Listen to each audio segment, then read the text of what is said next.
Short pod jitlaq minn hawnhekk.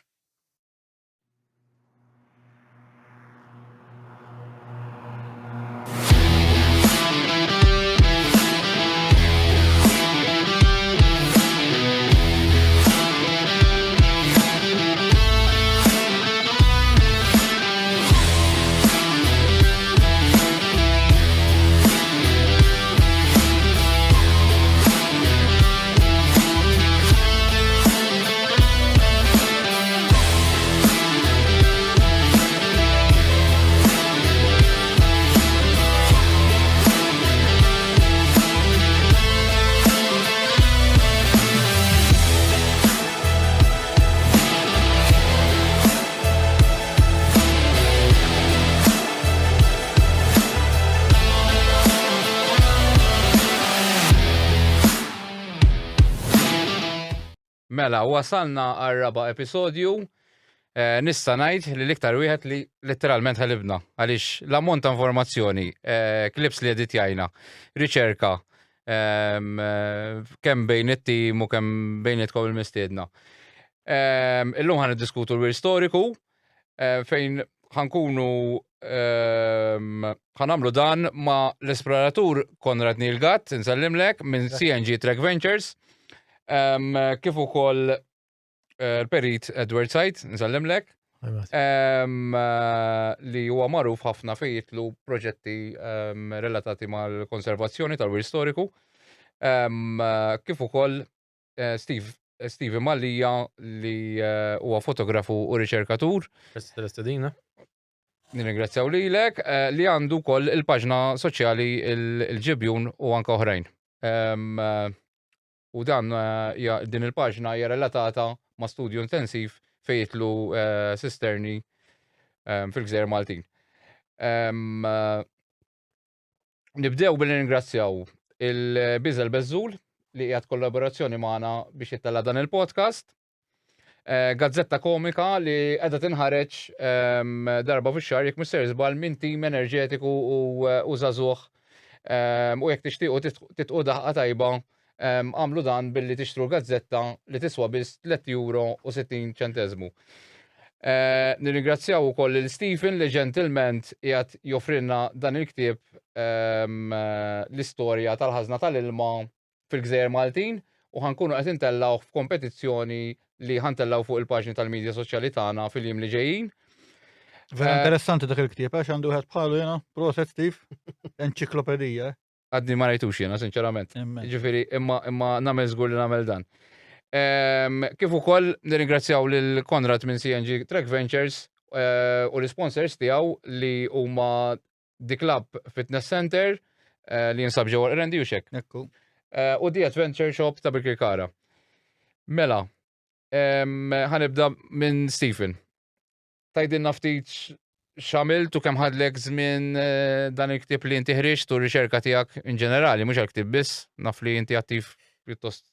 Għandha l-aħħar isu 9 snin, 8 snin, jiena kuġinti ħloqna paġna fuq Facebook żmad Dar Maltija fejn in-nies qisu isa komunità fejn nies għandhom għall-qalbhom il-tradizzjoni Maltija f'xogħol ta' bini.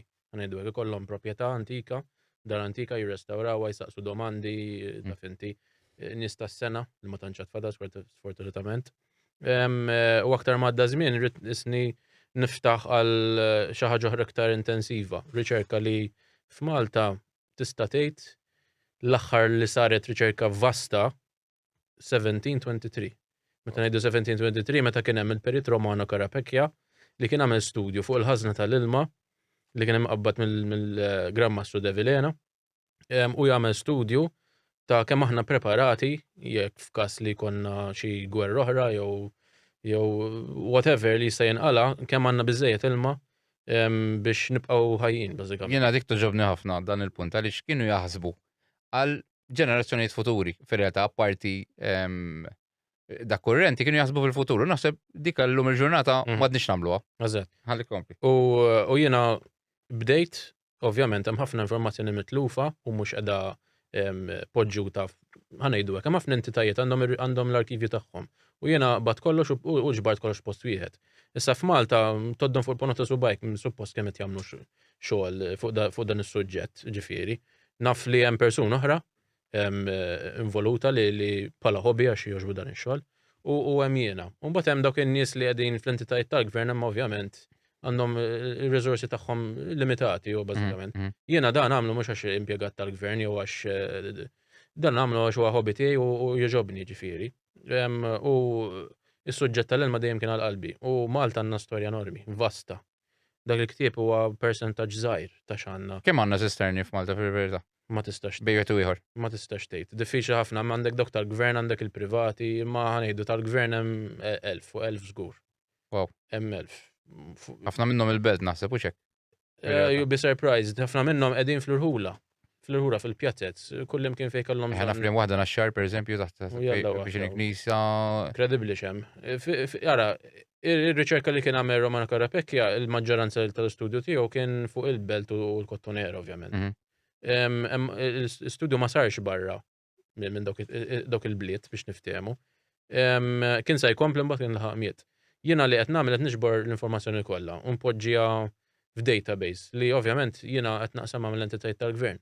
Imma mbagħad fl-aħħar mill-aħħar jiena nkun irrid illi xi ħaġa jsir bihom daw. U markajt anka fuq Google Maps u ċekk. Jiena għandi ovvjament bil-fors bħala referenza li l-nifsi wkoll importanti li nimmarka u nafu fejn qegħdin għax daw ħafna proġetti statali li qegħdin isiru daw mhux qegħdin jiġu utilizzati bażikament.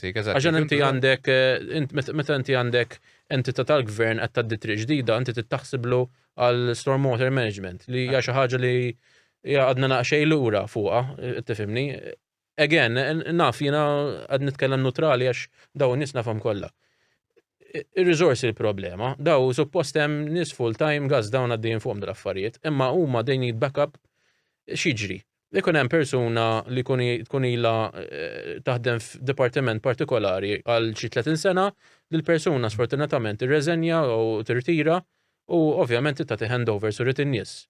Eżempju, għaw nies għadni nkuntat magħhom jiena l-iktar wieħed xi huwa għandu 95.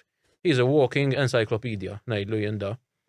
Dan għandu minnieri ta' informazzjoni. Ovvjament dokumentata. Dan żgur mela, infatti dokumentajtu fil-ktieb għax tantu persuna. U daw mhumiex nies li huma daqshekk kif taqbad tgħid renomati u apprezzati, imma daw in-nies li bidlu il-wiċċ tal-teknoloġija u industrija tal-qasam tal-ilma f'Malta li bidlu kollox li kieku għalihom aħna illum il-ġurnata maħniex qegħdin bażikament. Din ngħidha ħafna illi għal ħafna daw is-strutturi li qegħdin dokumentati fil-ktieb tiegħi bażikament. Jekk ma kienx għalihom daw is-strutturi, naħseb illum maħniex dawn nitkellmu. Għax daw li żammew il-pajjiż bażikament supplixati bl-ilma. Kieku daw l-antena tagħna ma ħasbux daw strutturi, aħna llum it's common sense. Stephen, ħarġaw nitkellmu ovvjament anka fuq sisterna issa ta' Pembroke, però qabel ħanaddi daqsxejn għal Konrad. Konrad, tispjegana daqsxejn fil-qasir. Jiena naf li inti għandek il-paġna tiegħek fuq YouTube, CNG Trek Ventures, vlogs verament interessanti, ili nsegwik ġifieri qabel ma sirt nafek forsi iktar aħjar u llum ġejt hawnhekk. Għaliex appart il-commitment li wieħed imur hemm dan qed tagħmelhom fil-verità anke b'mod volontarju, għandek l-editing, il-filming tagħhom, il-subtitles biex nilħqu anke nies barra minn gżiritna biex ngħidu hekk. Ġifieri fidejk, spjegalna ftit. Mela jiena bdejt din namra biex ngħidulek kien żmien il-Covid u kont mort avventura barra minn Malta, meta ġejt lura xtaqt inkompli fuq l-avventura. U kienet faqat il-pandemija tal-Covid u kienu ħafna nies li kienu jmorru jimxu nhar terba jew nhar ta' sitt ma' xi gruppi u kienet waqfitilhom għax konna noqogħdu jew intu sirdu noħorġu jew waħdek qed tifhem. Allura ma stajtx tibqa' tmur ma' komunità. Speċjalt mur waħdek naħseb. U kien hemm dawn ħafna nies, ħafna anzjani speċjalment li jibdew jispiċċaw joqogħdu ġewwa u ma jistgħux joħorġu jimxu kif qed ngħidlek.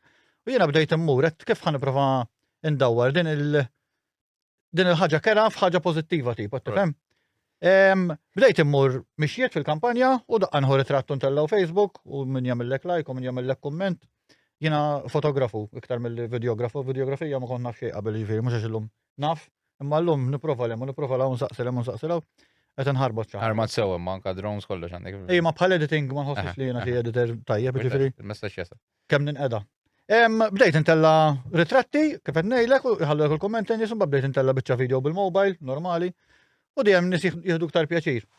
U bdejt nagħmel appuntament. U mbagħad bdejt flok ritratti biss. Pereżempju ommi kienet tgħidli l-laħwa kemm sabiħ, isni qed miegħek f'dak il-post qed tifhem għal vorja konna kulħadd ġewwa.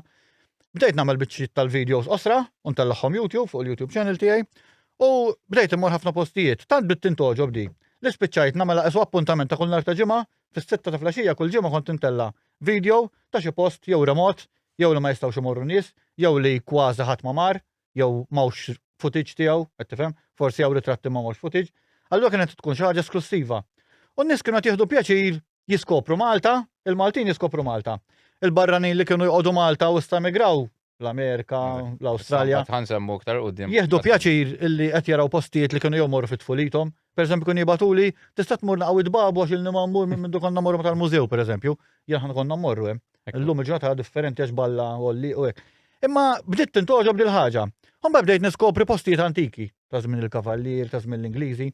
Biċċiet minnhom jiddispjaċini ngħid illi għadhom moħbin apposta, jiġifieri sinċerament inħoss li nafu bihom, jew hawn nies li jafu bihom, imma ħalluhom moħbin apposta biex jew ma jaħduhomx l-art, jew ma tantx nixtieq nirfa' skallijiet, imma Għax xi proprjetà jew Ġifieri- intenzjoni ta' permess biex inbena. jew dak li jkun vera ma jkunx jaf bihom. Jew vandalizmu l-iktar. Eżatt, pereżempju ta' Pembroke, inti semmejt ta' Pembroke, ma nafx jekk Ija, nsemmuha. ħansemmuha. Instabet ċisterna. Kienu qed iħaffru għall-ambaxxata Ċiniża li se ssir f'Pembroke u xi ħadd bat Fil-Australia ħollu xek. fejn l-Australia Hall, bit ma bib, għax kombinazzjoni kont mort nesplor l-Australia Hall ukoll, u għalli isma' għalli dik ma rajtix, għetlu ma rajtix, għalli dal-aħħar inkixfet, kienu qed iħaffru, insomma, u nkixfu xi kaptelli. Qed tifhem? U skoprejna li hemm dik ċisterna. Jiena nagħmel kuntatt ma' Stephen, malli jien naħdem ħafna ma' Stephen, għax fejtlu ċisterni għalija nżallu kappell. Kuntatt jalilu, għamilna awareness, batna l-superintendenza tal-Wild Kulturali, ħadu nota, sallum il-ġurnata għadni kif batt il-stintku ta' Pembroke, għalli għadu ma semma xejn iktar. Ġifieri diġit mottija, għal-issa għattejnija biex ma jkunx hemm perikli għatfall, xemmek kunu ħafna falli labu hekk fil-kampanja. Imma għadna ma ħadniex stand fuq, ġifieri ma nafux Risposta definitiva U bħala għaw ħafna postijiet oħra, sta nitkellmu aktar Ekku. U minn dan l-avventura tiegħek, tista' tgħid li għamilt ħafna konoxxenzi. Jiena naqrajt wirtartna din l-art ħelwa, salvu ta' kemuna. Kolla Jiġifieri- jgħinuk, daw kolla nies li jibatulek jgħidulek isma' jkollok bżonn lajnuna, ejdinna, jiena nħobb pjaċir intom exposure bħalma qal Stephen l-informazzjoni għax da tħol isek fi grupp ta' nies ħakkaniti għal dal-affarijiet. Naħseb konta eżempju għal vloggers oħrajn li oġbitom din l-idea u bdew jagħmlu l-istess, jiena ma tagħmilx daqshekk differenza, l-importanti Jasal li messaġġ. nagħtu leħen lil dak li għadna moħbi. U li ġi dokumentat kif dejjem għaddi. L-importanti li nħu pjaċir jien nitgħallem jiena nistqar ġifieri mal-followers tiegħek. Jiena għamel history kull ma niftakar l-iskola 1565 l-astedju kbir. Ħan nitkellmu fuq għal Il-bija kellna teacher aħna nista' ngħidha wkoll jidħol fil-klassi tal-saqaf fuq il-mejda u ħorġu l-ktieb u bdew jaqraw. U x'tifhem, x'tiftakar minn dak iż-żmien. Anzi tisħet issija l-moment li ġejja lesson tal-history. Illum nibda nagħmel konnessjoni dal-post minn żmien il-Kavallieri, minn żmien l-Ingliżi, minn naqra ta' żmien Franċiżi li kien hawn. U tibda tifresh, tifhem? Tajjeb. Mela, ħandur daqsxejn fuq Edward. X'inhu x'għamel Edward fejn jidħol l-wir storiku, ġifieri tru l-esperjenza tiegħek s'issa bħala perit u mhux bħala perit għax M'għamilx personali s'issa. tiegħek. X'mamilx. Forsi hawn nies li għadhom ma jafux dan u naħseb nies bħalek inħobb nexposihom ħafna għaliex nemmen li għamilt ħafna ġid, ġifieri konti li ħafna biex niltaqa' personalment miegħek. Konti tinsegwi wara l-portieri ngħidu hekk, imma ġifieri tiġi apprezzat xi kultant mingħajr ma taf. Inħallik tgħidilna daqsxejn x'għamel Edward Sajt. Kif għattint fil-bidu, Matthew, jien ħafna minn xogħol li nagħmel fil-perizja fl-arkitettura u fil-qasam ta' ngħidulu ħana l-wirt storiku, sewwa il-restawr. Minn dejjem kont interessat f'dan l-aspett, jiena imwielet tista' tgħid u mrobbi ta' slima fit-tmeninijiet u fid-disajnijiet rajt belt mill-isbaħ. Kellek tinja hemmhekk min jaf kemm xejn meta kont żgħar. U tinja eżatt kien su playground. Allura rajt ħafna arkitettura Maltija tispiċċa. U bekk isni ġejt ispirat tista' tgħid biex nibqa' f'dan il-qasam. Ukoll xogħol jiena għandi tista' tgħid xogħol full-time ieħor li huwa NGO li jiena volunteer miegħu Friends of Villa Fre. Nieħdu ħsieb dal-sit storiku, ġifieri għandi NGO biss iffokati fuq dan is-sit storiku. Kemm jieħdilkom ħin jekk tikkalkula, kemm jieħodlok ħin biex tipparteċipaw f'dik full-time job għax memx isek għandek il-delizzju tiegħek li iktar mill-delizzju u intkom sinjuri għaw semmejtu hobby, mux dan kien xogħol li tagħmlu mhuwiex hobby. Illum isir kważi responsabilta naħseb anki inti Konrad meta għandek din l-appuntament ta' nhar ta' ġimgħa qastizza tonqos mill-li tagħmlu tħossok. In-nies għan jistennew. In-nies qed jistennew dar Maltija istituzzjoni llum. Ġifieri parti hekk ukoll hemm il-periklu tiġi medda xi kultant f'ċertu għax qed texposja ċertu siti li kif qal Konrad tajjeb iktar qabel ma hemm ma jixtieqx li jkunu jafu bihom in-nies. Għaddejna minn. Eżatt, issa ħansemmu shelter pereżempju fl-imsida li nemmen li huwa ħekkas minnhom. Tirfess il-kalliet proverbjali fil-fatt kif għattint. Menaj ma trid, Malta għandna ċokon, għandna nies li għalihom kultura jew delizzju ifisser mod għal ħadd ieħor tkun kompletament pjaneta oħra. U naħseb dan huwa wieħed mill-iktar affarijiet għalfejn jiena nħoss illi l-wirt kulturali Malti, dak li għalija huwa wirt kulturali ngħidulu hekk arkitettoniku, arkeoloġiku, huwa ma tantx huwa meqjus kif għandu jitqies jew kif jiġi meqjus pajjiżi oħra li huma suppost ċivilizzati. Infatti milux jidri li tellaw anka s-sit la Malta. Jena naffaxxina ruħi l-interess li hemm mill-barranin li pjuttost u iktar interess mill-Maltin fej semmew li Malta tista' tkun Atlantis. Naħseb li Malta hija waħda mill-iktar pajjiżi sinjuri fej jidħol history, speċjalment ta' żmien il-kavallieri, waħda mill-iktar sinjuri fid-dinja. Nazzar dan jien. F'dal post 320 km kwadru kemm għandna. Aw daw is-siti kollha. Kemm tal-UNESCO sites qed ngħidu, kif ukoll ma ta' żmien l-Ingliżi ta' żmien il-Kavallieri, f'dak ċokon ma naħsibx li hawn pajjiżi oħra jiena. Jiġifieri kieku narfu nirreklamaw, nirrestawraw il-postijiet li għandna abbandonati u żdingati. Intuhom facelift, ingawduhom aħna il-ġenerazzjoni ta' warajna kif ukoll nistgħu nirreklamaw għal turiżmu alternattiv. Infatti ma jimpurtax ħanaqbżu ftit punti nitkellmu daqsxejn rigward it-turiżmu. Jena nemmen li dejjem ngħidu turista kwalità. Sewwa, issa turista kwalità kif jiġi bil-volumi li qegħdin jiġu ma naħsibx. Sewwa għaliex kemm l-spending money huwa ferm inqas. Għalkemm orrajt hemm numru rekord ta' kemm nefqu, imma ovvjament meta wieħed ikkumparhom mal-volum li ġi, ma tistax tgħid xorta waħda li fil-verità setgħu ġew 4 min-nies u nefqulek eluf, eżempju, għax ikunu turist tajjeb. Qabel dejjem niftakar, jien kont naħdem fit-turizmu fil-passat għamil 12 sena. Niftakar dejjem nistennew l-Amerikani kemm biex jittipjaw tajjeb u għaliex kienu jonfqu ammont sostanzjali. Issa kien hemm Amerikani tajbin u Amerikani żiena biex ngħidu kollox. Imma taħsbu li pereżempju fit-turizmu wkoll qed nikkonċentraw biss il-belt, l-imdina, daw it-tip ta' meta għandna l-istorja tista' tgħidli aħjar inti Konrad insomma kollha kemm intom fir-realtà. Nistgħu ntellgħu ma nafx. Maqsuma ma' kullimkien. Ġifieri iktar tard ħanitkellmu fuq is-siti kollha li mhux is-siti kollha. Parti minnhom li mort inti. Hemmhekk qed ngħidu xi 25 u x'hekk għandna. Għandna 26 niżlin, nistgħu minn jekk ma iktar ma nafux bihom jew ma. Ħanitkellmu fuqha fit-tieni parti ta' dan il-podcast. Issa, ġifieri ma nafx taħsbu intom mill-lat turistiku, Edward u Stephen. Li nista' ngħid pereżempju għall-post li għandna aħna dal-aħħar isna inktibna fuq il-Google, għandna ġifieri għamlet differenza, hemm issa kif tajt interess illi nies jiġu post li mhux tas-soltu. Huwa post mhux tas-soltu, ġifieri huwa ftit kliem ir-risposta għal ġnien Ingliż li huwa ispirat mill-pajsaġġ, ġifieri tas-seklu 17 u 18 tardif, f'Malta. ġifieri mhux il-ġnien Malti kif nifhmu aħna bħal Sant'Antonio Villa Bologna, dan huwa bil-modijiet ishom iserpu, għandek daw it-tempi l-awlem. U ġifieri hemm appell għalih interessanti ħafna wkoll illi kemm hemm dak il-ktieb naħseb tafu bih Bizarre Malta, illi sa fejn naf jien huwa wieħed mill-kotba li l-iktar jinbih, naħseb tiegħek ukoll. U aħna qegħdin hemm u tiskanta jiġu nies illi dawk is-siti jridu jdurhom kollha. Ġifieri turiżmu alternattiv. Fuq social media hemm videos tal-villa tagħkom? Robert. Hemm ftit iva, hemm ftit. Jiena ħanistiden ruħi bidejja ta'? Hemm ftit, qalb kollha. Jekk mhux problema. Sorpris li għadek ma ġejx fil-fatt. Għamilt kontatt magħkom darba tu bifer ma naħseb jew kelli iktar affarijiet on the way, però niġi mhux problema tal-vlog ieħor. Ġifieri hemm u jiġu ħafna turisti kemm barranin u żgħażagħ u kemm Maltin.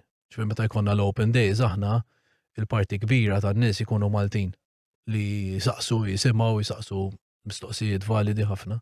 Għax il-Maltin naħseb ma nafux kemm għandna minn dawn il-postijiet. Qed ngħidlek meta tkollna l-iskola aħna, u inti naħseb forsi tal-età tiegħi. Jiena nissuġġerixxi, ma nafx hekk forsi ħanbas out of point, li l-history ġo Malta ma tibqax titgħallem fuq il-bank tal-iskola. Tgħidli, alright, forsi hawn problema ta' ħafna transport jew coordination biex nagħmilha, imma kieku nistgħu pereżempju jew nużaw vlogs bħal tiegħi jew ta' nies oħra Maltin li jagħmlu dawn il-vlogs u jorruhomlhom fil-klassi. Mont diġitali, eżatt. Jew inkella jmorru fiżikament ġo post jew viċin post u inti meta qed tara visual aħjar milli taqra biss u tgħid dak il-paragraf ma fimtux jew ma interessanix jew toqgħod tilab bil-lapes. Meta konna żgħar kienu jaħduna konna. Jiena nibqa' niftakar meta kontu żgħir. L-iktar niftakar fuqhom mill-iskola dawk l-excursions li kienu jaħduna jew fieldwork jew fil-Lab Saigon pereżempju niftakar darba. Imma li konna nagħmlu l-iskola, tiġi. Eżatt, ma niftakru. Waħda bħal l-oħra. Ma niftakru xejn kważi minn dak li tagħlemna fuq. Jiena nissuġġerixxi llum tant qed niskopru minn dawn il-postijiet. U neħduhom it-tfal, swar, binjiet tal-gvern, postijiet antik li għadhom safe, qed tifhem, jew li ġew restaurati, għax biex ngħidu kollox, ġew restaurati postijiet, jiġifieri ħansemmu kemm it-tajjeb u kemm il-ħażin f'dal-podcast, jiġifieri ma rridux nkunu negattivi biss. Imma jiena nisħaq illi il-history ma nafx hekk vera smajt li kważi jippruvaw naqsu l-attenzjoni tiegħu. Però fil-verità għandna nrawmu in-namra tal-history tagħna fit-tfal ħalli da jikbru daw. Meta tmur barra minn Malta, issi pereżempju taxi driver barra minn Malta, jibda jiftaħar xejn pajjiżu. Aħna Malta għan jafaqas is-sib Malti. Kif sirna llum il-ġurnata. Imma m'hemmx dik il-pride li jgħidlek il-history ta' Malta, tifhem? Għax meta kien żgħir, forsi kien bħali, x'ippur taħmel history. Tiltaqa' Taljan eżempju ġennek, jidħol fil-pjazza ara dik ta' San Giovanni, dik hekk, u għaddej ġifieri, u li semmejt inti tal-edukazzjoni, għax anke għamilt riċerka ma' edukaturi, ma naħsebx li żbaljat, qiegħed ġifieri ta' żgħira primarja xejn. Sewwa, u mbagħad għandek sekondarja form 1 u form 2 laqqas, inti tibda social studies primarja, jkun hemm daqsxejn indikazzjoni. U mbagħad form 3 tittażlu. Ġifieri, kif nistgħu aħna ġo pajjiż minn l-istorja u ma nagħmluhx wieħed mill-core subjects fir-realtà. U dejjem nitfgħu fil-ġemp isma' l-mezz importanti l-Ingliż, il-Malti huwa kollox importanti, ma u oħra l-edukatur irid ikun persuna li jaf iwassal messaġġ, ġifieri mhux li tistudja biss u kemm taf, għaliex xi kultant jitlu f'ċertu nitty-gritties li forsi m'hemm bżonn li dak li jkun jimmemorizza. Imma mbagħad meta nitkellem magħhom jiena nieħu dik il-passjoni ta' qed iddaħħalni f'dak l-ambjent u dik l-avventura. U tfal, naħseb dik iridu l-avventura, infatti anke kotba tal-avventura jħobbu jaqraw. Jiena niftakar history, kull ma niftakar numri, meta kien qed tgħidli history kont ngħidilha ħox ġejja storja ta' numri. Illum il-ġurnata kważi qas nagħtikas in-numri, imma niftakar il-postijiet. Is-sena l-oħra meta ħriġt il-ktieb, kien hemm sensiela ta' teachers li saqsewni għal-ktieb biex ovvjament l-istudenti tagħhom jalmuhom iktar xaw u xmawx. U l-ewwel ħaġa li rridu saqsewni studenti meta għamilt presentation u hekk biex immorru narawhom. Kif qed jgħid Konrad. U jiena għamilt bruħi u b'mezzi għax ovvjament ħafna mill-postijiet mhumiex safe biex titħolhom kif taf inti. U għażilt 3 siti, 4 siti u għamilna field trip ma daw it-tfal u kien hemm ukoll tfal barranin magħhom. Min jafek kif ħadu. Tista' tgħid nesew kollox dak li jgħalmu u baqgħu impressjonati xraw x'marawx. Jiena nagħmel enfasi kbira li Malta għandna nuqqas ta' turizmu fejn jidħol Industrial Heritage. Mis-sena l-oħra waqqafna NGO Malta Industrial Heritage Association fejn aħna qed nippruvaw nqajmu aktar kuxjenza fuq li fadal. Eżempju, antik eżempju. Industrial Heritage huwa makkinarju antik li intuża fi żmien l-Ingliżi kavallieri li they shaped our history. Meta ngħidu they shaped our history, jekk taqbad il-Grand Harbour biss, il-Grand Harbour ġifieri l-port il-kbir, għandek sensiela ta' pumping stations antiki, power stations antiki, makkinar li jintuża fit-tarzna, makkinar li jintuża jinnaf anything li għandu xaqsam ma' inġenerija, dak huwa wirt industrijali tagħna. U ħafna minnhom dat jintilfu. Allura, ovvjament, aħna rridu naraw x'ħan għamlu biex daw nippubblikaw u nies jafu bihom u jafu x'af pajjiżna, bażikament. Ħafna turisti jisaqsu għal dawn l-affarijiet u ma jsibu xejn. Barra minn Malta tmur u jkun hemm xi fabbrika antika flok iwaqqawha jagħmluha mużew. Malta dan għandna kemm Alla ħalaq minn dawn postijiet. U tista' tagħmel mużew minnu nnifsu. Tifhem, ġifieri. Anke l-iskejl tagħna bħala pajjiż. Mhux hekk. Ġifieri tgħid li m'hemmx abbandonati milux teatru l-Ġermanja u ġifieri mela m'hemmx maħna żgħar, allura nistgħu nikkontrollaw iżjed. Fit-taxxuri li kont Istanbul kien hemm power station antika bidluha f'università. Inkredibbli. Isibu toqba fl-art jagħmlu ħġieġ, aħna x'nagħmlu nordmuha. Għax aħna hekk nagħmlu Malta. U dik nitlu fiha mbagħad aktar tard meta nitkellmu fuq dokumentazzjoni. Għax dokumentazzjoni mit-sen ilu jiena nsib pjanta li jagħmilha xi ħadd il-Public Works mit-sena u nibda noxa nara. U llum il-ġurnata aħna rridu nagħmlu l-istess biex mit-sena oħra it-tfal tagħna u l-ġenerazzjoni ta' wara jaraw il-pjanta li għamilna aħna llum u jimxu fuqha. Bħal kif aħna illum naraw pjanta ta' 150 sen ilu ta' Osbert Chadwick eżempju, jew Emanuele Luigi Galizia ngħid l-ostrix dettal fiha di inkredibbli. Noxa meta nara pjanta. Edward, fuq dan il-punt tkellimna qabel dan il-podcast meta għamilna daqsxejn briefing bejnietna. Kemm importanti d-dokumentazzjoni u x'inhu ħsieb tiegħek u x'taħseb li għandna nagħmlu biex realment issir konoxxenza ta' daw is-siti. U tkun aktar faċli anke at planning stage inti li int perit jiġifieri. Id-dokumentazzjoni hija ħafna drabi l-ewwel pass. So ġifieri inti kollok sit tiddokumentaħ u llum għandek il-mezzi biex tagħmel virtual reality tiegħu da. Allura immaġina mela il-aspett pożittiv ngħidu hekk ta' dan l-iżvilupp kollu li qed isir Malta daw il-applikazzjoni tal-awtorità tal-ippjanar. Kull applikazzjoni jkun hemm perit, ikun hemm surveyor illi jagħmel il-pjanta b'responsabilità, jiġifieri di tkun preċiża, sewwa. Jiġifieri jekk dawn l-applikazzjonijiet kollha missew ma' siti bħalma qegħdin insemmu bħal bjar jew bħal shelters tal-gwerra, allura dawn iridu jiġu fl-opinjoni tiegħi issinkjati u magħmulin jiġu aċċessibbli fuq platform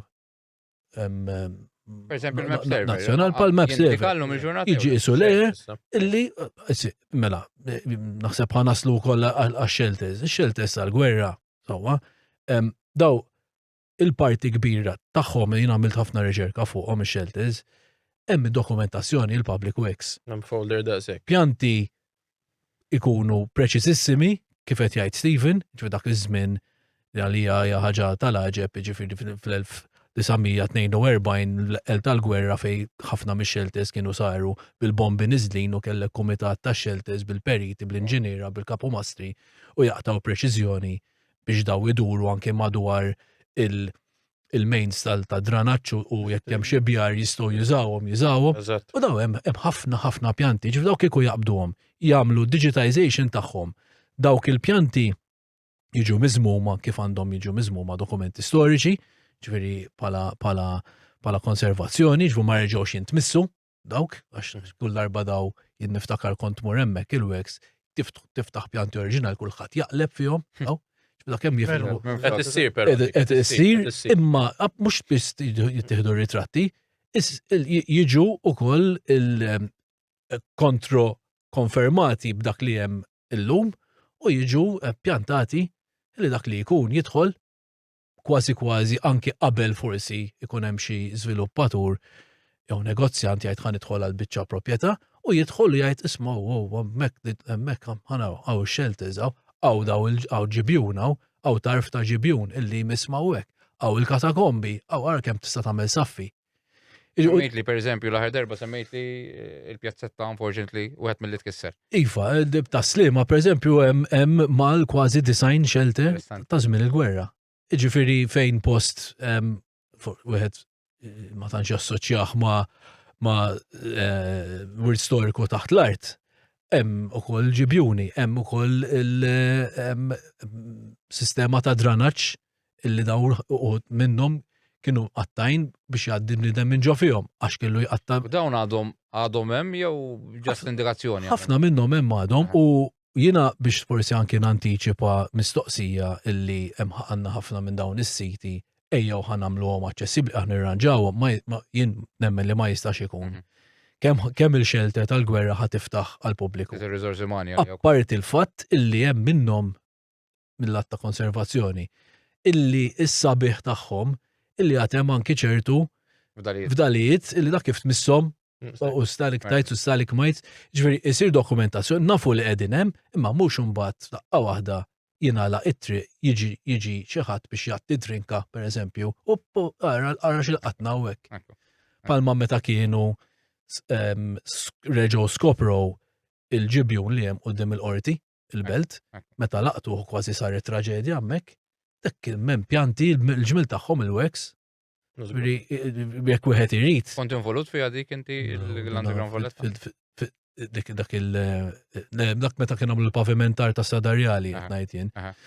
Li għamlu li fetħu Heritage Malta quddiem il-qorti dak għalija wieħed mill-isbaħ proġetti li qatt proġett illi fortunatament sissa l-menu l-approach tiegħu kien konservattiv ħafna. Jiena kont statajt konsulent hemmhekk naf li huwa kif tajt topic naqra sensittiv l-eruq tas-siġar. Tħallow, jien kont wieħed minn dawk li insistejt li tħallow għax forsi dak li jkun jgħid naddaf neħħem minn hemm kaħħal. Naqqas xejn, anzi. Da palma hemm shelters pereżempju li huma bil-tablos ġo fihom bil-manekini ta' parsi kemm ħajkonna bil-friskaturi u daw l-affarijiet. Jkollok tnejn tlieta hekk, imma m'hemmx għalfejn tagħmilhom kollha, hemm minnhom sbieħ tiftaħhom, tħalli ftit arja tgħaddi u n-nies speċifikament tgħidilhom tmissu xejn bidejkom għax kulħadd imur biex imiss stalactites u daw. Jaf kemm jieħdu snin biex jifhmu. Eżattament. U inti timxi u titlaq il-barra u tesperjenza silenzju. Mela, jekk Mario tellanna daqsxejn ix-shelter tal-imsida, Konrad, spjeganna ftit. Riċentament, nistgħu ngħidu il-ġimgħa l-oħra l-iskoperta tiegħek, skoperta ħanajdulek kien skoperta u le. Nħalli fidejk forsi tispjeganna ftit. Mela, sirt nafek Matthew ftit ta' xhur ilu u indikajt li kien hemm dan ix-shelter. Sewwa, ma konniex l-ewwel nies li tħallna fih.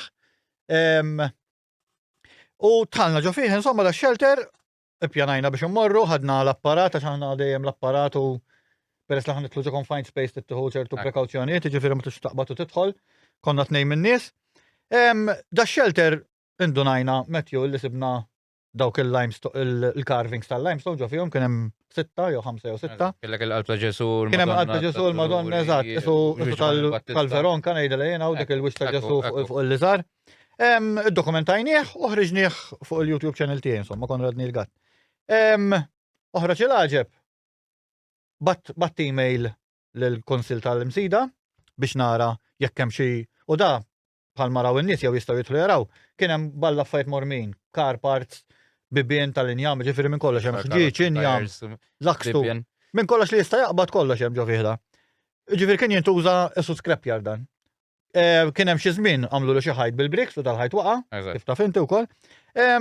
Jafu bih fir-realtà. Xi ħadd jaf bih żgur da. Issa jidher ftit meta għaliex għal-iktar dettall nistiden il-followers isegwu l-vlog fuq CNG Trek Ventures. Aħna semmejnieh ta' Boxbox. Għaliex hemm trejqa ngħidu lajk biex jinsema ta' Boxbox. Għax jiena ma kontx naf x'ismu da, ma sibniex jiġifieri la footages fuq Facebook tiegħu xejn. Jew YouTube. Inti naf li kellek kuntatt mal-Konsil. Issa jiena batt email il-Konsil tal-Imsida. Sewwa. U oħra ċila ġeb irċifejt telefonata dal-għodu ma smajtix mill-ewwel u ċempilt u reġgħet ċempilt l-ura insomma. U għalt li kienet is-sindku tal-imsida. Għalt li fejqija dal-shelter li tellajt il-video tiegħu. Għetta possibbli ma tafx tella shelter bħal da uniku għax dal isibna ġo fih. Is-sib shelter soħra li kollhom daw il-limestone engraving ġo fihom, imma dan fih numru kbir, tifhem? Għalt li ma nafux bih. Issa jien għandi d-dubju tiegħi bejnietna kemm ma Firni fuq il-paġna ta' Fort Finder fir-realtà li hija paġna interessanti wkoll. Ma nafx ikka attiva jew le fir-realtà. Kien kiteb li kien informa l-Konsil Lokali. Saħna meta ċekkjajna din is-sindku hija rieletta mhux daqshekk fir-realtà. Anyway, l-importanti aħna, Konrad. Jiena bqajt sorpris li ma kienx taf bih. Issa tela l-intenzjoni tiegħi u tiegħek u ta' nies bħali huwa li daw il-postijiet innatfuhom. Sewwa. Nirrestawrawhom jekk hemm xi ħaġa miksura fihom li nistgħu forsi nirkupraw. Nagħlquh b'ċarli mod, imma mhux li nagħlqu l-aċċess għal kulħadd tal-dejjem, nagħmlu ħajt tal-briks. Tagħmel bib polit jew skont kif grada l-ventilation. Grada l-ventilation. L-assoċjazzjoni ġol imsida nnifisha Scouts Group xi ħaġa. Immexxu huma volontarjat jiftu ħannies pereżempju naf bħalma jagħmlu notte bjanka. Jew inkella jinfetaħ pereżempju darbtej fix-xahar. U jekk għandna turisti ġejjin, niftuħ noruħ da, nesponuħ. Jew isir by booking system li tajt isma' jiena ħajkolli fit-12 ta' Diċembru, eżempju fil-30 ta' Diċembru. Ħaniftaħ dawk id-dat. Mela inti jekk tara li hemm bookings tiftaħ. Jekk tara m'hemmx bookings ma tiftaħx. Issa aħna kellna l-biża' mir-riċerk li għamilt inti li kien hemm xi application għal xi bini viċin. U li ħajkun hemm tħaffir. Ġifieri daw, kulħadd jaf tħaffir tu. Vibrations l-ammulaw. Dik hija binjeta. Irridu naraw illi jekk ħajsir xi tħaffir u jekk ħajnata l-permess, jew dan kif ħajġi inkorporat, dan ix-shelter jiġi inkorporat bħalma ġara fil-dak Ansemmu dak żgħira. Jiġi jara li ma jiġu l-sara, sewwa, u jista' jiġi inkorporat parti mill-binja da. Da jiġi asset għalih. Xi sawna jagħmlu bih li żjed. Imma importanti li nsalvaw jiena. Mario, tella li daqsxejn fej għandna l-mappa u anke l-applikazzjoni, għax apparti dik l-applikazzjoni tissemmi il-kontrattura Joseph Portelli u għadha mhux konfermata bħala application. Hemm ukoll l-applikazzjoni li bħalissa tinsab sospiża, ma sospiża ma jfissirx li mhux tessir. U din. U x'kienet l-application għal L-applikazzjoni saret minn Sports Malta, jiġifieri qed ngħidu entità tal-gvern. Qed tifhem? Fl-istess ħin is-sindku qed tgħidilna li ma tafx bih fir-realtà. Kif jista' jkun? Jiġifieri hemmhekk qed hemm daqsxejn loophole. Question marks fuqha. Mela, dik l-indikata bil-vleġġa. Demolition of existing reservoir. Sewwa. Construction of an 11-a-side pitch, football pitch, ġifieri ground tal-futbol, li inkludi underlying related facilities, fosthom parking area, ġifieri daw ħanħafru wkoll. Ġifieri u l-area indikata, ġifieri letteralment iddur ma dak ix-shelter qiegħed parti minnha. Dak ix-shelter, issa jekk se jitħaffer fejn il-ġibjun, apparti hekk. Stephen, forsi għedinna jekk għadux rilevanti l-ġibjun fil-verità jew le. Hemmhekk għamlu żball fil-description tal-PA, mhux football pitch jiġi dak suppost water polo pitch. Għandhom il-maġalet. Hemmhekk kulħadd jaf it's a flooding prone area. Għal-papri. Kif tista' tellimina ġibjun? U to make things worse, faċċata tiegħu hemm ġibjun ieħor. Anke dak hemm application biex isir car park fuqu. U xorta jitnaqqas il-volum tal-ilma, jiġifieri come on, da for common sense. Jista' jsir dan bħala jiġifieri hemm mod li dan il-ġibjun jinbidel f'parking fir-realtà. Jsir ġibjun taħt parking, l-lum żgur tista' tagħmel affarijiet bħal dawk u ferm ikbar. Imma biex niġu lura għal di tal-dokumentazzjoni, jiena nemmen illi ħadd minn dan nies li semmejtu jew l-applikant mandunaw li hemm dan ix-shelter, jiena nemmen għax. Għaliex saret ċint allura? Ma ninsawx. Mhux skedat, laqas skedat. Ma ninsawx illi forsi li għalina xin tara naqra toqba fil-blat għalina jibdew jidoqqu l-alarm bells. Lemma dan jerġgħu fin-90s, sorry ħawafek, fin-90s għax sibta wkoll kien hemm enforcement infurzar għaliex xi ħadd beda jħaffer u waqfuh propju minħabba dak ix-shelter. Issa dan ix-shelter ma baqa' ġifieri Superintendents of Culture Heritage informati bih. U ma ġie skedat. Laqqas, ġifieri meta ngħidu skedat, forsi tispjegalna ftit x'ifisser minn ħatijak ħalli tkompli. Le, jien stess kont tlabt biex jiġi skedat ukoll dak ix-xelter. Meta ngħidu skedat biex tifhmuna Jena kultant Skedat tkun isa kif tajt protest. dikjarazzjoni legali li taf li toħroġ fil-Government Gazette illi tali bini ikun protett With different grades. taħt dawn il-isem. Żewġ grades, kien hemm 3 llum hemm 2. Grade 1, ġifier għandek minn San Juan ġigantija Lafrer per eżempju, grade 1, u bat hemm grade 2. Li ħafna minnhom llum ikunu djar sensila ta' djar dej xurxin, ħafna drabi jkunu anki jaċċettaw li jimbena fuq kollu jinżamm il-faċċata u partit minn ġewwa. Grade 1 ikun iktar importanti, ġifieri kif. Ikun meqjus bħala aktar importanti, iva. U batem oħrajn, per eżempju, jek tidħol anke fil-map survey, tara urban conservation areas, areas of archaeological importance u l-buffer zones magħhom. Ġifieri di daw aspett ieħor. Ġifieri nut li jekk wieħed iħares post bħal dak mingħajr ukoll ma tara l-kuntest tiegħu. Laqas jien tant nixtieq illi shelter bħal dak. Sowa, li jispiċċa tidħol għalih minn ġo manhole ġo korpak, per eżempju. Għaxun batem hemm ċertu element ta' għalija disrispett. U toqtol letteralment il-sejħila retreat, dak l-ambjent li inti diħarġu ximkien wir storiku, ġifieri. U rekontajt li l-aħħar darba wkoll li hemmhekk kien jgħix xi skultur apparentament. Iva, ħaġa partikolari mid-dera għal l-imsida u tal-pjetà kienet illi kien hemm skultur jidir li kien għallim tal-iskola u kien kapaċi ħafna li fil-gwerra kien jiġi kontrattat biex idur ix-shelters tal-inħawi u jnaqqax dawn iġbijat reliġjużi. Naf boħrajn illi hemm Bordin fejn kien hemm id-dar tal-anzjani, fadal biss isa fera ta' shelter li kienet ikbar. Kombinazzjoni fil-Laffer tibna shelter ukoll illi hemm tinqixit naħseb tal-istess id. Iġifiri. Ħajġi żgur Konrad. Iġifiri. Melux kienu sabu kol ta' Triq Santa Monica. Shelter ieħor. Triq Santa Monica. Kien fih l-istess tinqixu. Sowa. U x'ġara minnu dak? Manholes u għal-uħ. Ara, jien nixtieq ngħid ħaġa fuq din, għana forsi naqra sensittiva fil-fatt. Il-fattu illi jekk m'hemmx il-kuxjenza u l-interess u l-kultura illi iqumu partita nies illi jgħidu ma doffi tafx qegħdin ngħidu hemmhekk, tafx għandna l-imsida, tafx għandna illi kważi forsi ma nafx jiena għext sena l-Ingilterra u l-Ingilterra għandhom Historical Society għal kollox. Għal kollox. Ġifieri daw ma li ċkien ħaġa jagħmlu Historical Society, ġifieri tiġi minnhom illi ikun hemm din l-irrieda li inħarsu il-shelters kollha ta' Malta, pereżempju, għandna entità għal grazzja talla imma ikolli ngħid tiqa fuq spalla ta' bnidem wieħed, per eżempju, fuq il-ġibjuni. L-istess fuq il-wirt industrijali. Iġbi, forsi hemm naqra ta' Però ma isek iktar il-volontarjat milli dawk li tinħallsu biex suppost jipproteġu realment. Imma biex naqbes ftit forsi għall sovrantendenza għal kulturali, dawn hemm ħafna hemm risorsi forsi ftit għal pajjiż kollu. U ma jistax pretendi illi id-dawn in-nies ikunu esperti f'kollox. Allura huma ikunu jeħtieġu ċertu għajnuna wkoll ta' min studja fuq dawn U jagħmluh dan il-kuntatt eminenti. Jiena nemmen li jagħmluh li ma jsirx sfortunatament meta jkun hemm nies esperti fuq ċertu ħaġa u jkun hemm teddit għal dik il-ħaġa u ma jitkellmux. Jew ma jkunux jafu. Għax ikun ġara li twaqqat id-dar ta' Joseph Kallej aktar kmieni dis-sena li għalija kien għajb kbir ħafna. Min kien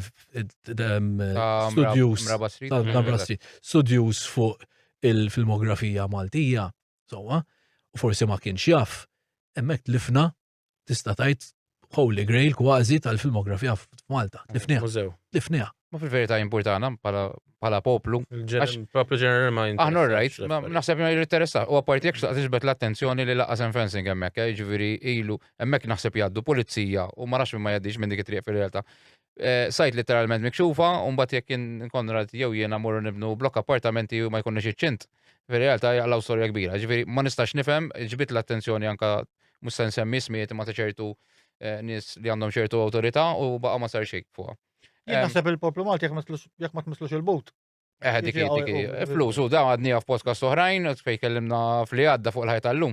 L-flus rikbu kollox. Issa meta xi darba, jiena nemmen ta' meta xi darba jkun hawn jiġi laks għax il-ħajja hija ċiklu, jiġifieri u mhux qed ngħidha b'mod politiku hija xi ħaġa li tiġri dejjem, jiġifieri aħna mela konna fi gwerra. Issa waqt gwerra kważi orajt vera ħadd ma jrida l-gwerra, u laqas jien ma rida, imma f'dak il-faqar x'jiġrilek inti? Jitrabbew il-valuri u l-prinċipju, ħanajdlek għala. Għaliex inti f'dak il-faqar ħadd fittex għajnuna ta' ħaddieħor, ħadd mur titkellem ma' ħaddieħor għax għandek bżonn. Issa sirna li kulħadd mhu bżonn ħadd. Sewa, allura dik, ovvjament dan. Però ma niddef. Nisemma Robert, li mawx forsi biżżejjed fin. Edward. Eżatt. Ma nafx bħala gvern jista' jkun insibu niċċeċ ta' fondi minn ximkien mill-Ewropa, ma nafx minn fejn. Għal daw it-tip ta' siti.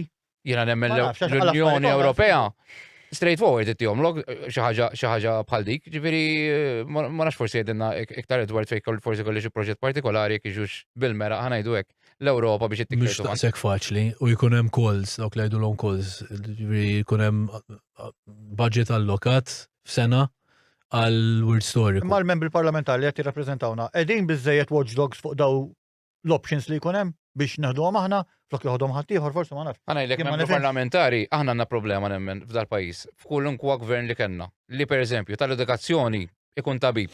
Qed inġib eżempji jiena sewwa. Tal-isport mhux ma jkunx jifhem fl-isport. Dejjem għandna nara tal-finanzi orrajt dejjem insibu. Avukati fejn tidħol liġi u dawn l-affarijiet dejjem għandna u mbagħad nies kif qed ngħidu kulturali jekk hu edukattiv. Għalhekk qed imbagħtu fir-realtà għaliex inti minn fuq min qed imexxi minn fuq. Sewwa irid ikun jifhem il-kuntest, is-sorrejt ikollu l-konsulenzi. Għalhekk jużaw lilkom konsulenzi imma li jkun hemm dik in-naqra interess. Xi kultant meta jiġu allokati anke l-ministeri kontra qalbhom jitfgħulhom ċertu setturi għaliex hawn tendenza li jekk tkun Ministru tal-Kultura mhux tajjeb għax m'intix ħaġġib voti biex naraw minn hemm turik ġifieri l-interess li hemm għal dawn l-affarijiet. Nuqqas ta' interess. Sewwa. Mela, għax ma tantx forsi baqanna ħin. Xtaqt inġib ukoll ix-shelter tal-Gżira. U ħanġibu partikolarment, naf li inti Konrad kont mort hemmhekk ukoll personalment. Morna flimkien mas-sindku tal-Gżira Konrad Borġ Manxe u David Borġ li huwa l-owner ta' Savoy Gardens. Mela, David Borġ verament nammira għaliex huwa wieħed naħseb minn ftit kontratturi għaliex ma tantx tara minn dawn l-affarijiet normalment aħbi u itfen ħalli ma nkunux jafu biha u nagħmlu dak il-proġett li xtaqna fejn nħaffru nagħmlu l-parking u nibnu l-appartamenti. Iżda David għażel storja differenti. David nefaq ħafna flus minn butu wkoll biex jissalvagwardja dak ix-shelter. Bħalissa qegħdin bej il-Kunsill Lokali flimkien ma' David li huwa l-owner innifsu qegħdin jaħdmu flimkien biex japplikaw għal permess biex ikun hemm aċċess mit-triq. Għaliex bħalissa kif għadt inti Edward qabel, dan qiegħed l-aċċess tiegħu qiegħed minn ġol il-car park jew garaxxijiet ta' Savoy Gardens. Però kien hemm aċċess bħalma qed naraw ta' fuq it-tarma kara. Dak irid jitnaddaf dak it-tarmak minn hemm jaħasra strutturi tal-konkrit antiki li ma tantx fadal bħalhom, jitfgħu it-tarmak jalqu l-bokka u barra bislim. Barra bid-daqq insomma. U hemm l-istess ħaġa hemmhekk hemm skulturi u niċċa. Eżatt, aħna sibna skultura tal-Madonna hemmhekk ukoll. Ġifieri daw jekk il-Kunsill jagħmel naqrefer forsi bil-għajnuna tal-Gvern, l-owner ta' dan il-post li żamm aċċess għalih ħalli natfu ukoll u natfu aħna dħalna ġo fih u tħossok li qiegħed fl-antik. Kif qed taraw wara diżastru, ġifieri u dak it-tip ta' konkost, turġin tal-konkost, jiena ma tantx naħseb li għataw bħalhom le. Prefabricated daw. Tnejbis rajt prefabricated ikun mamul barra u jinżlu fil-post. Taslima hemm diversi minnhom. Din hija l-bust li sibna mħaffra ġol ħajt, ġifieri u kważi naħseb tal-istess sit jista' jkun li semmejt inti peri. Possibbli. Il-shelters huma naħseb nista' nagħmel imħatra fuq għadi kollha uniċi. Għax daw kollha tqattaw skont il-qiegħan tal-blat u skont il-post. Allura jiena għalija dawn blanket protection apparti il-fatt li huma simboliċi kif il-ġibjuni salvaw tul iż-żminijiet mill-laċċ. u għatiġi żmien u naħseb qegħdin ngħixu fi żmien fejn huma qegħdin importanti ħafna biex jisalvaw il-bidja tagħna almenu u l-ġonna, ix-shelters kienu hemm biex salvaw il-Maltin fil-gwerra. Kieku ma kienx għall-blat artab tagħna il-taħġiġ solari jiflaħ il-bombi, kieku l-istorja kienet tieħu żvolġa kompletament differenti fil-tieni Ma gwerra. jistgħu jintużaw. Unfakru kolli Malta kienet l-iktar pajjiż bombardjat bil-bombi fir-realtà. U dik xi ħaġa kbira wkoll. So għandna storja interessanti miktaqbad Napoleon u l-Ottomani u jiġifieri ħafna minna kif attenti. 1565 biss nafu. Dak biss. U li sallum fil-realtà għadu ma ħareġ film għax nistenna, jiġifieri hawn interess qed nippompjaw ħafna films li huwa tajjeb ħafna. Però ejja nsibu l xi ħadd fis-sens li għandna Russell Crowe li ħobb il-pajjiż skont il-filmati. Għal xiex m'għandniex nengejġjaw isma' jiena għam nagħmlu parti mill-istorja tagħna. Ċertament ili minn du kont żgħir li nixtieq nara ħadha l-film u semmija xi ħadd ukoll fuq social media. U ċertament ikun suċċess, jiġifieri. Daw ħafna shelters, Matthew, forsi ġis sekondu tgħidli x'ħanamlu bihom kieku nsalvawhom kollha u nbattluhom kollha. Tant hawn NGOs jibku għal biċċa post fejn joperaw. Dawk pereżempju jekk shelter ittieħel ġiex NGOs, wan torbothom kontratt li jieħdu ħsiebu jagħmlu l-maintenance sewwa, imma huma qed jużaw il-bini. Daw m'għandhomx fejn jiltaqgħu ġieli. U mhux shelters biss, għax issa Affarijiet fit-tieni parti li ħanamlu flimkien Konrad, ħanaraw oil complexes, marine complex, x'ma semmix, jiġifieri nerġa' nfakkarkom mitlu CNG Trek Ventures għandkom sibu kull tip ta' filmat. Kemm ma nafx Kważi mitej. Kważi mitej. Il-laħwa. Mela, biex nagħlaq daqsxejn għax insejta ngħidlek il-verità, il-ġibjun tal-imsida ukoll jekk tara rapporti jien għandek għajda xejn rappreżentazzjoni. Mela, ir-rappreżentazzjoni hija oġġezzjoni li wieħed jagħmel meta jkun hemm il-permess. Issa kif għadna dan huwa sospiż ma jfissirx li mhux serġa' jinfetaħ.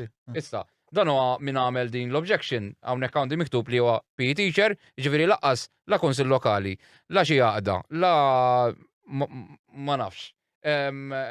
U qed jgħid li ħadd intilef il-żbuħija naturali tagħha. U ħan itilfu iktar spazji miftuħa, għax fil-realtà orej ground tal-futbol tajli mhux ħajżgħu it-tfal, ma mhux kulħadd interessat fil-futbol, aħna għandna mentalità u Malta li kulħadd fil-futbol. Issa l-qudiem ħajkonna ħafna, jiġifieri podcast, motorsports. Ngħidu proset it-tim tan-nisa. Eżatt, il-proset il-tim tan-nisa, naħseb hawnna daqsxejn ċajt ukoll irġiel. Ma n-nisa importanti, proset. Issa, ukoll imbagħad tibqa' sorpriż meta tara il-rapport ta' superintendent tal-Cultural Heritage fejn hawnhekk qed jgħidu l ħaġa ma joġġezzjonawx għal din l-applikazzjoni u mkien mu qed nara li jisemma x-shelter fir-realtà. Ġifieri daw qed jaraw l-użu li ħajsir għall-isports. Le aħna naraw wara mela l-isports mela orrajt mexxi. Sewa, u għandi dubi tiegħi kemm daw ir-rapporti jiena jiġu copy and paste, literalment nabdejt jew id-data u mexxu. Ma rridx dana ta' ġust ħsieb tiegħi ġifieri, mhux qed ngħid li jsir hekk, imma jien bħala ċittadin għax jien fl-aħħar mill-aħħar ċittadin jien xejn, qed tifhem. L-ewwel ħsieb tiegħi huwa dak. Huwa ukoll is-sentiment ta' ħafna nies li jitkellmu miegħi. Għaliex illum il-ġurnata jgħidu li isma' met jiena m'iniex nistħin niġi, imma semmi li di l-aħħar darba pereżempju semmejt għax kelb jinbaħ, semmejt għal xi ħadd. L-istorbju, il-noise pollution li jkun hemm minn dawn l-affarijiet. Semmejt għal xi ħadd ukoll. Għalhekk anke f'dal każ iva nsemmihom jiena, ma niddejja xejn għaliex irridu letteralment niċċaqalqu. Dawn in-nies l-SCH ħansemmi wkoll. Jekk taqra artikli minn Shift News Times of Malta, pereżempju superintendent innifsu u xi ħams oħra jidhirli ġew loaned mill-Planning Authority. Mela għal xiex issa għajdu li intom għax ġiet maħluqa primarjament, l-SCH li huwa dak li suppost qed jara u jissalvagwardja u jserħilna rasna aħna li forsi nħobbu l-istorja li dawn il-postijiet jiġu salvagwardjati, ġew loaned mill-Planning Authority. Mela kif nifhimha jiena? Jien nifhimha, immaġina jiena Edward ġejt u ġejt naħdem ma' l-architectural firm tiegħek jew ma' xi għaqda sewwa. U tgħid li isma' met inti on loan. Imma mbagħad ħaterġa' tmur lura mal-kontrattur li qed jibni. Mela automatically, mela jiena qed naħdem ma' kontrattur li qed jibni bħalissa u inti l-perit. U jiena bulldozer, ġifieri naħdem dak il-mod appartamenti, kaxxi kullimkien dan. Mela jiena qed niġi għandek, u inti tgħidli met jiena perit imma rrid naħdem bis-sens, faċċati sbieħ whatever. Mela jekk jiġi l-owner tiegħi, eżempju, li huwa l-kontrattur, jgħidlek met, għaddi li dil-applikazzjoni, ma rida kaxxi daħħalli kemm tista' għax hekk il-mentalità, literalment jien nafx ġifieri. U inti tgħidli meta hawnhekk naħdmu hekk. U ngħidlek isma' dajk mista tgħaddijielu ħajmur ħadd ieħor. U inti tispiċċa bħal Edward forsi ċedi u tibda tagħmel daw it-tip ta' proġetti. Issa daw l-istess ħaġa. Ma jekk inti watchdog fuq il-Planning Authority, kif tista' inti tkun loaned, tifhem? Hawn tant nies bħalkom validi li setgħu jieħdu dawk il-pożizzjonijiet, aħna mhux qed naflu mintomx titkarbu għall-karig, għax kieku ma tagħmlux xogħol volontarju, tmorru taħdmu. Jiġifieri biex taħsbu. Jien naħsibha naqra differenti, għax jiena naħdem ħafna qrib il-sovrantendenza u jien nara illi kien hemm żmien meta l-Planning Authority ridet tiċċentralizza il-dipartiment tagħha tal-heritage. So, flok ikollok l-SCH u l-Heritage Planning Unit illi għada teżisti, pero jidirli ħafna minn xogħla titratta per eżempju l-iskema li għamlet ħafna ġita li restawra darek u li għada qed issir u nappella biex isiru iktar minnhom daw forsi b'mod iktar organizzatu fer għal kulħadd. Marru għand il-sovrantendenza, ġifieri ġid Bolstead il-sovrantendenza b'din dan ir-riżors. U ma nies illi nerġa' ngħid għandhom l-speċjalizzazzjoni tagħhom qed jiddiljaw ma' pajjiż sħiħ sewwa, ġifieri naf li hemm minnhom ikollhom pereżempju darbtej fil-ġimgħa jridu jitilgħu Għawdex biex jagħmlu l-każijiet ta' Għawdex. Jiena nemmen u qed jista' jieħu approach ċiniku u nemmen illi il-pajjiż kif inhu hemm sfortunatament hemm il-klima. Jew wieħed jista' jieħu approach li tajt isma' aħjar naħdmu fl-id fit. U nerġa' ngħid illi jekk ikun hemm iktar entitajiet volontarji illi għandhom l-ispeċjalizzazzjoni tagħhom, illum ngħid tagħmilix bħala hobby, jekk ħadd għamilha sew u għamilha bħala dmir. Għaliex inti ħatkun l-entità illi titmur lill-sovrantendenza ittihom l-ammunizzjon biex jiġġieldu għal dik il-sit storiku. Issa forsi ħanejt xi ħaġa m'għandix taqsam, jew forsi għandha taqsam ħafna. Peress li hawn dal-bżonn bħala università, hemm courses jew nkella qegħdin nimbuttaw il-qudiem li dak li jkun jieħu daw it-tip ta' courses u namlu l-garanzija tipo li il-qoddim ħanatu kasom daw l-affarijiet u ħajkollu ġob tajjeb dan. Għax da jekk hemm dal-bżonn. Qegħdin namlu call for applications għal daw il-postijiet. Infatti, ħan waqfek sekonda fuqha, jiena tħalt fuq is-sit Heritage Malta u Superintendence of Cultural Heritage. Waħda sa tnejn, mela tnajdu li għandna bżonn in-nies. Mela jekk għandna bżonn in-nies iridu nfittxu, jiġri ikun hemm il-post. Issa jekk ma stibx mod u jekk għax ma tridx mod ieħor. Missek għanna dal-bżon, għedin inħejju studenti, għamilna żmien kanna bżon fl-avjazzjoni. Għamilna promotion, daħħalna studenti, illum il-ġurnata qed naraw il-frott. F'dan il-settur la għanna dal-bżon. 10 snin oħra naħseb ħansibu iktar siti, ħajkonna bżon iktar nies fl-awtoritajiet, għax ħajkonna iktar applications. Allura qed nippumpjaw biżejjed ġol università. Lilek Konradista, lilek ġieli avviċinaw xi awtorità u li biex naħħi xi vlog jaffiġinaw. Għalhekk qed ngħidlek. Ara, jiena nitkellem kif inhi. Sewwa, m'hemmx interess u l-intenzjoni mhux dik. L-intenzjoni hija li dan huwa l-feeling tiegħi ovvjament. Sewwa mhux qed ngħid li hekk. L-intenzjoni hija li naħbu għax kieku li kemm lil Stephen, kemm lil Konrad u issa Edward ħallija li naf li forsi għandek ċertu xogħol li qed tagħmlu għalhekk tista' tgħidilna forsi iktar kif taħdem l-affari. Imma qed nitkellmu sentiment tal-poplu. Aħna hawnhekk dan il-podcast ġie maħluq primarjament biex kien hemm il-vuċi tal-poplu. Jiena nieħu sentiment hemm barra, sammi ma jaqbilx miegħi, jista' ma jaqbilx miegħi għalhekk lokal diskussjoni, però dak huwa sentiment reali. Ejja naħbu ħalli nagħmlu xi ħaġa nagħmlu l-flus minnha u l-istorja ta' Malta l-aħħar stage. ħanajt ħaġa ma ħajkolli nitlaq. Mela, ma importax. Grazzi li. Irrid ikun hemm il-rida politika u koll il-definizzjoni ta' x'inhi l-kultura. Palissa hemm il-UNESCO sewwa fil-limelight. Aħna għandna xorti illi għandna il-belt kapitali tagħna kollha hija UNESCO World Heritage Site. Sewwa. jidir li kollox hemm naqra il-fuq minn 1900 sit mad-dinja kollha. Mhux xi ħafna, dejjem jiżdiedu. U Malta kemm għandna 7-8? Malta kollox hemm 5 sa fejna fin. Hemm il-Belt, hemm il-Hypogeum, hemm il-Ġigantija, u mbagħad collectively hemm tempi oħrajn. Sowa bħal imnajdra bħal ħaġarqim, skorba ta' ħaġrat illi hemm uħud minnhom meddin sow mill-iżvilupp. Jiġifieri anki iktar qrib minn 50 metru. Buffer zone isu jitqis hemm numru naqra kif tajt ġeneriku ta' 50 metru. Ma jfissirx 50 metru huwa biżejjed. Imma hemm minnhom li il-ġewwa minn 50 metru qed jinbnew il-blokok. Issa, il-punt tiegħi huwa da, jekk min jgħat fil-gvern, sowa, malajr naqbdu u nieħdu l-art biex inwessaw it-toroq. Espropriazzjoni tiġi dik, right? Li nafjen jittieħed l-art u mbagħad nirranġaw wara. Jew jittieħed jinxtara post biex ikun il-każin tal-banda. Li huwa parti mill-istorja tagħna. Issa il-każini għandhom x'jaqsmu wkoll ma' wirt kulturali tal-UNESCO ieħor li saret literalment daw ftit jiem. Għalfejn m'għandniex nagħmlu l-istess ħaġa għal dawn is-siti. Il-Ġigantija hija sa fejn nafien issa t-tieni l-eqdem binja fid-dinja. Taf xettajt. Ġifieri meta morlu għall-edukazzjoni irridu kważi bdejna nsemmu dawn is-siti li ma tantx jafu bihom it-turisti u iktar jiġu. Importanti, imma naħseb irdu mmorru lura first principles. It-tfal nerġgħu nintroduċuhom għal dawn it-tempji u kollha meravilja. Sejħulhom tempji ma fir-realtà laqas jafu eżatt. Mhux hekk. Jintużaw dak l-istrutturi għadhom sal-lum jiġifieri minn dak l-ambjent. Monumenti.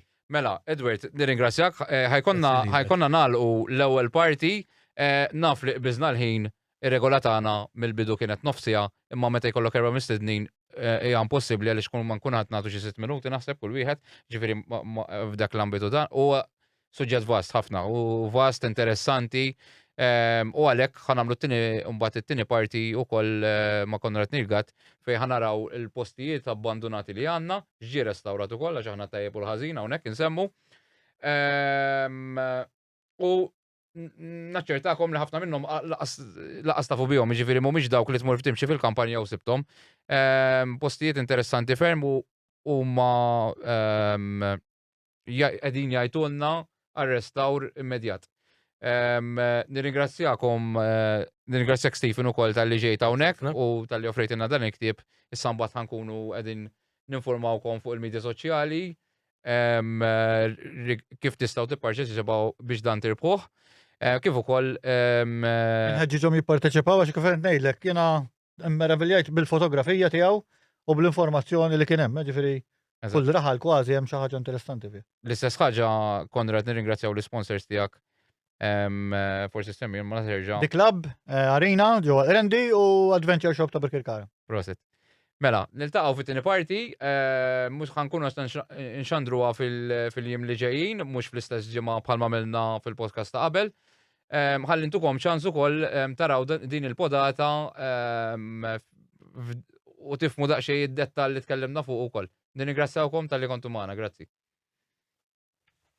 Kemm ħadna sija? Sija? Tajjeb, imma trida u nkella bla sija. Trida. Il-daw n-nies jiena nkella ġibtom għal xejn. Jien ħaset nofs mill-li ngħid. Leket ngħidlek.